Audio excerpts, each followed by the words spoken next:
First, Dave, I mean, I know a lot of, I don't know I don't know how familiar people are with the battle rap community, right? And if you are familiar with the battle rap community, then you know where the term "E up" came from. It was from Easy the Block Captain. Dave always gives a shout out to where he got it from. But hey, Dave, I think you're gonna be able to own that now after that last battle with Geechee Gotti, right? Yeah, I definitely think I own it now. And where some people are probably coming from, they like, why you talking about battle rapping? What that got to do with sports? Because we just talking about how people be coming out of left field with all types of stuff. Because the press conference yesterday, Justin Fields was just like, hey man, it's coaching. They said, wait. You blaming your playing on coaching? He's like, I'm not saying it's coaching, but I'm not saying it's me. I'm just saying it ain't all there. That's all I'm saying. But it was a lot of sayings with that saying, if you know what I'm saying. But this man right here, Justin Fields, Matt, there you go, saying a lot. And coach, we're gonna kick it off with you on this one. Oh, Because thank we you. because we know you got a lot to say about this. You are a coach. So hearing it from a player, being a coach, how you feel about what he said? Yep, and we know what you said about him saying that he was going to throw for 4,000 yards. So we definitely got to Mm-hmm. hear what you got to say about this one. Well, seeing as I don't see that happening, I don't see him throwing for 4,000 yards. I never saw that ever happening. Here's how I look at this situation. A quarterback who doesn't know how to play quarterback, who has been fortunate enough to not be cut yet, has the audacity to come against the coaching staff of personnel who are actually trying, and you can tell from last year, they're actually trying to win football games with the pieces that they have. They didn't look at any of these pieces and throw them away.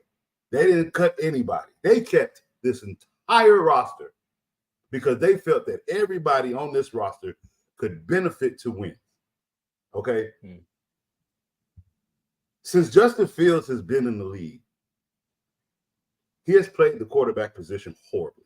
Now, to his credit, a lot of that had to do with Matt Nagy and his ugly offense. All right. I mean, the lack of use of David Montgomery. I mean, there's so much that was wrong with that team. There is no way you could pour any of the blame on Justin Fields. However, it ain't like his mechanics got better. Up until now, every coach just let him go out there and do what he wanted. And what has that gotten him? 5 games on the season. He's gotten 1,200 yards rushing by himself, but collectively as a team, 5 wins. That's it. Him coming out making that kind of comment, saying first, because it's almost like he said things and then slapped himself in the face at the same time. So you want to blame the coaching, but you don't like the way it feels. You feel robotic playing quarterback. How do you feel robotic playing the position where your mechanics are supposed to be fluent anyway? Because he's not fluent. He's a very stiff quarterback. He has no vision on the field. He can't read the defense. Only thing he does is bails out after the first read. Like, why do we even call him a quarterback?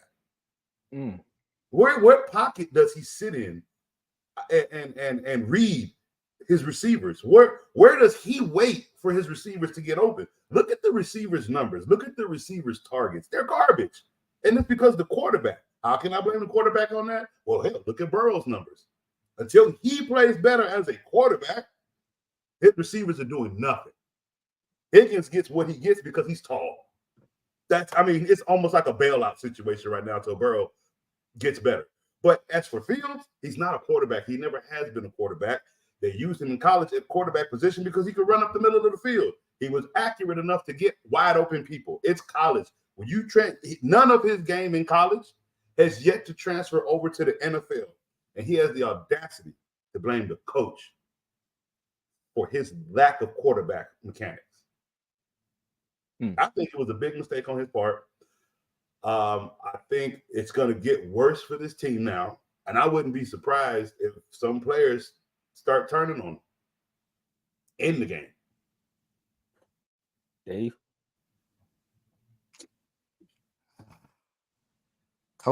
Coach. I was with you until you said that he's not a quarterback. Let him show me that he was. How many quarterbacks in the league are Brady-esque in the pocket? It's not about being Brady-esque in the pocket. It's about having patience and composure. Understand what I'm saying? Understand what I'm saying? Brady is what you would consider a pure quarterback, correct? Well, Brady, Manning, Breeze, hell, How many? Mahomes sits in the pocket. How many quarterbacks in the league today are absolutely just like that? They are when they need to be, but it's a handful. I mean, the league has changed. You have more running. You have more. That's my point. Running quarterbacks, but you have more mobile quarterbacks. Is what I'll say. That's my mobile quarterbacks with accurate arms. Where's that is my point.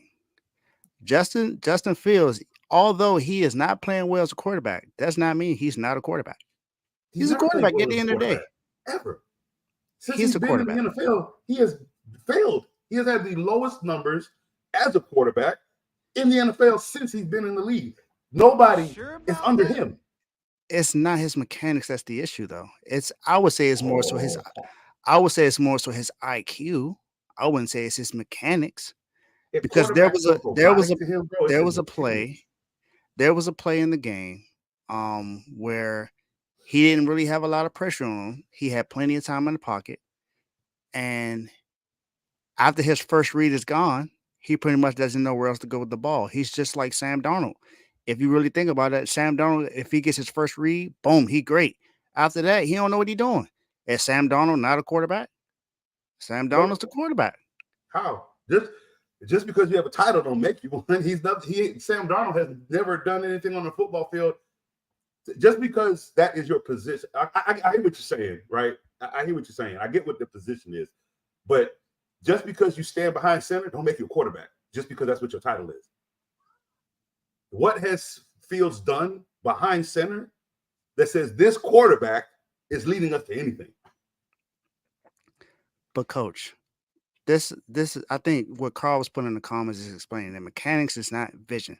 It's not his IQ. It's his throwing motion. It's nothing wrong with his throwing motion. He complained about them and he said it feels robotic. How does playing quarterback, how does putting your arm up and looking down the field and throwing, how does that feel robotic? Because why? Ain't never had to actually sit there and do that for 4 quarters. Because that's not his ability. That was the issue that I had with Kyle Shanahan. So how do you expect Kyle Shanahan did the same thing with Trey Lance? Coach, hold on. Coach Kyle Shanahan did the same thing with Trey Lance, and you was with me on this. You said that you're right. Kyle Shanahan did not build an offense catered to what he does best. You're telling me right now that since his coordinator or his coach does not cater the offense to what Justin Fields does best, that he's not a quarterback? I can't agree with that, coach. I'm telling he's you, a quarterback. Since he's been in the league, I have never seen him as a quarterback. Has the offense been catered to what he does best since he's been in the league? No, it has not. He's been trashed since he's been in the league. Where he hasn't had an offense that's built towards his. Say, I am that guy. He has not had an offense built to his abilities either. So you're going to call somebody trash because the offense is not built to what he does best. Around that. Hold on.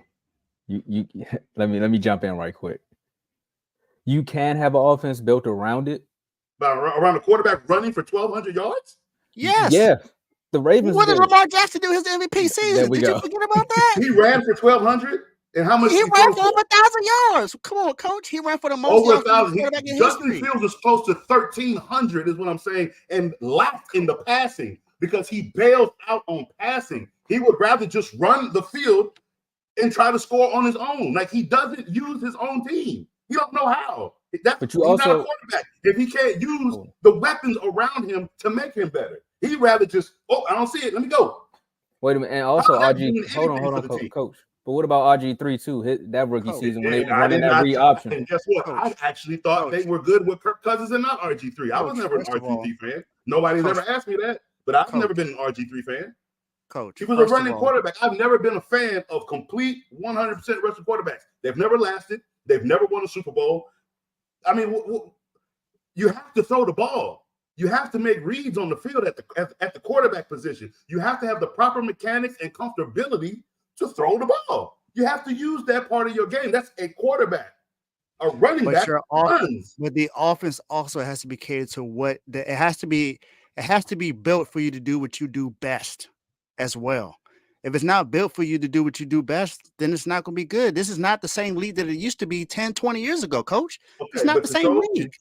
You don't get to come out and say you're going to throw for more than 4,000 yards and complain that okay, but your offense also has to be built towards you, Coach. You're not going to be able to do both. They're building this. Of course you won't. If the offense is not built towards what you do best, it's not going to happen. If the offense is not built what you do best, it's not going to happen, Coach. That's a fact. He has to throw the ball, bro. He has to make quarterback. Coach. I'm not disagreeing that he does not have the ball to throw the ball. And first of all, he never ran for over 12 or 1,300 yards. Lamar Jackson still has the most yards ever from a rushing quarterback for 1,206 yards in the MVP season. He ran for 1,200 yards last year. What do you mean? He did not. He did not run for 1,200 yards last year. He didn't play the whole. He would have been in the MVP conversation if he ran for 1,200 yards last year. Justin Fields. I said Justin Fields. I didn't say Lamar. I'm talking about Justin Fields. He didn't run for 1,200 yards last year. Yes. He did not, Coach. Oh, Justin Fields? Wait. Y'all said two different names at the same time. I think Dave, you were talking about Lamar Jackson, and then Coach brought up Justin Fields. But hold on. We got to get back to the actual press conference itself, right? So, like, Dave, what's your actual reaction to it? Because you went straight in on the coaching. I had to, because I was with Coach at first until he said that. But with his but I do agree with Coach saying that that was a bad idea. I don't think he should have came out and said it was coaching. For one thing, yes, we can agree that coaching is probably the issue, but you don't come out as the star quarterback and say that.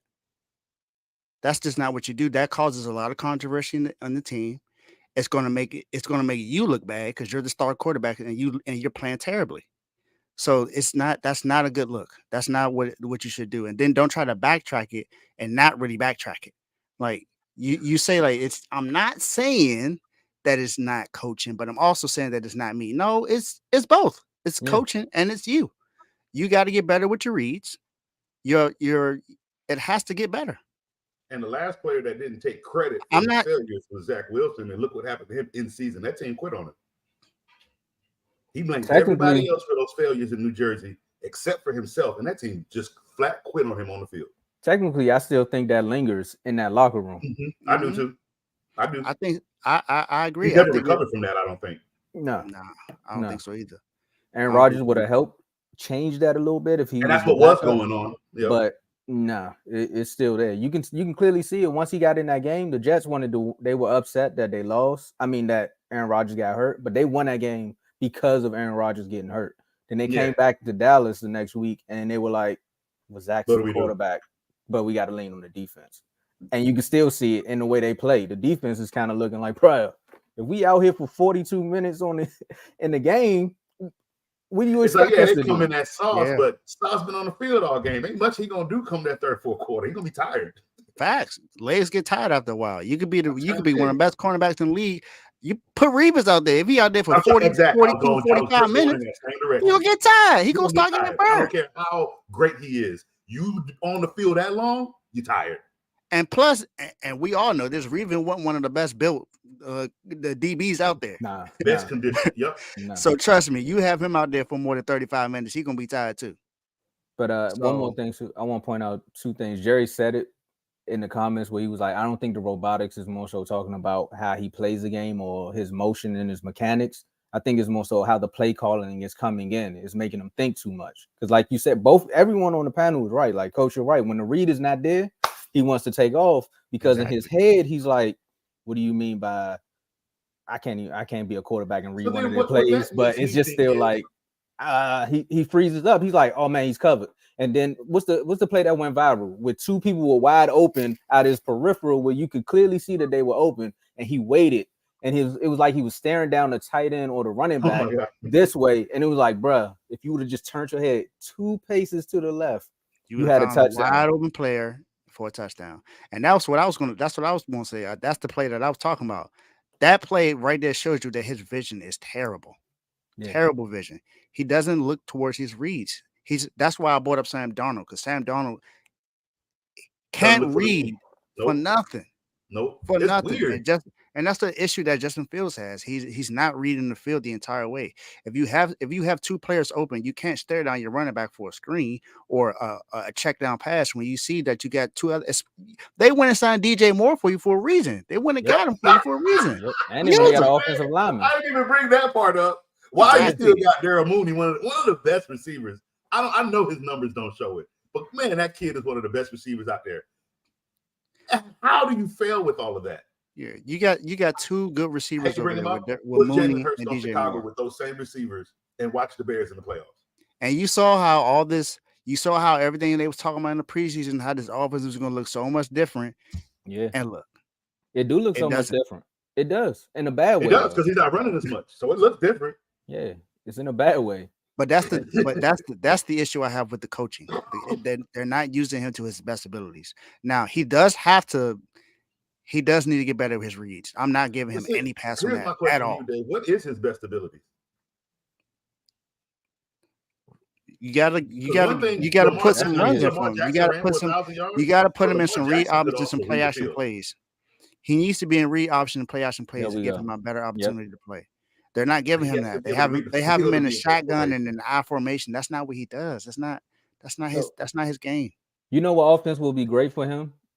And I'm glad you brought up Jalen Hurts, is that Eagles offense, that RPO. Yes. Like that's the offense that he needs to be running. Where it's like if the read is there, you can either pass it, but if you don't look like it, just hand it off or you run it. It's simple. Problem with him, I think that's going to cost Chicago too many offensive penalties. That lineman will get up the field at the wrong time when he decides to throw because his reads are just they're so late. Even in that formation, I still think he makes because the run for him will be too easy. No matter what, his brain works to run. Yeah, but if you look at it off season, you had before training camp came. When the season ended last year, there was everything you had and what you needed to become a better passer, and you still look like you still look like year one. You look like year one. You don't even look like last year. You look like year one. But this is a different offense from what it was last year, though. But he looks like year one. He does because if you look at the offense from year one, the field has never changed. It hasn't gotten better. It's gotten worse. I think I know what it is. He had decent receivers last year. You gave this quarterback, it's kind of like what I said about Deshaun Watson going to Cleveland outside of D-Hop. You gave him a better target, right? And in his head, he's like, all right, my whole aspect is to run, but I have this great target right here. So I got to find a way to force him the ball. When it's really like, nah, really, you don't have to. And that's why I brought up the RPO situation, because now with the RPO, he only has technically one or two reads. It's like, hey, read one is DJ Moore. If that's not it, throw it to the tight end. If the tight end's not open, then you can run the ball. That right there will probably save this kid 10 times the frustration that he's going through right now. I know what you're saying about the offensive lineman probably going down the field in case he wants to run it. But in everyone's head, they're like, well, the plays have dumbed down to literally just two reads. So on my scale, I just got to be like, hey, just keep my eyes looking to see if he's going to run. But we all know he's going to run. This comment too. Chase Claypool. This comment too. Yep, you're right, Carl. Chase Claypool need to go. He is trash. He is trash. Not only is he trash, he ain't giving no effort on the field. They told that man, look, we see you ain't giving no effort. We see it again, you gone. So Chase Claypool, if there was a doghouse today, he definitely would have been you. Definitely would have been you. But look, man, we go ahead, Dave. We're gonna close that out after you. That was it. Well, I mean, we ain't got to worry about not giving too much effort over here at the R2L network because, again, we have several shows on the platform. I'm going to get them pictures of the episodes so I can do this when Joe not here. All right, I'm going to do that for y'all. But we got BWT, that's baseball with Teddy. We got CTC, Carl Talking College, that's all your college football. And basketball season's coming up soon. Carl, I'm really praying for you, man, because you know we do men's and women's sports. So you got a lot to recap. It's all right. I got your back. Carl, I got your back, my guy. So you need some help, you just let me know. Told y'all it's a network. See, we don't leave nobody hanging. Claypool.